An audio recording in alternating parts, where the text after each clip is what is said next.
வணக்கம். நம்ம வீட்டு தோட்டம் அப்படின்ற தலைப்பில நம்ம தோட்டத்தில இருக்கிற செடிகள நம்ம பார்த்துட்டுருக்கோம். அந்த வரிசையில எனக்கு ரொம்பவே பிடிச்சமான ஒரு செடிய தாங்க பார்த்துட்டுருக்கோம். கொய்யா செடிகள் தான். ஸோ இந்த கொய்யா செடிய பத்தி நான் சொல்லணும்னா, இது காய்கள் விட எனக்கு வந்து பார்த்தீங்கன்னா, ஒரு 6 வருஷம் ஆச்சுன்னு நான் சொல்லுவேன். நாட்டு செடிகள பொறுத்தவரைக்கும் காய்கள் விட வந்து பார்த்தீங்கன்னா, ரொம்பவே டைம் எடுத்துக்கும். மரம் ரொம்பவே நல்லாவே வளர்ந்து, ஸோ காய்கள் விட ரொம்ப டைம் எடுத்துக்கும். பட் ஆனா லைஃப் வருங்க. ஆனா நெறைய டைம் எடுத்துக்கும்.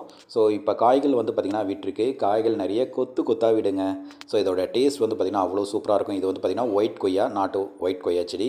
ஸோ டேஸ்ட் ரொம்பவே நல்லாயிருக்கும். பழங்கள் வந்து நம்ம வீட்டுக்கு வரவங்கலாம் வந்து பார்த்திங்கன்னா நிறைய பேர் வந்து பார்த்திங்கன்னா அந்த செடிகள்லேருந்து வந்து பார்த்திங்கன்னா பழங்கள் பறிச்சுட்டு போவாங்க.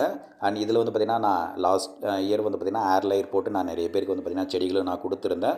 ஸோ இந்த சீசனுக்கு வந்து பார்த்திங்கன்னா அழகாக காய்கள் வந்து பார்த்திங்கன்னா வச்சிருக்கு.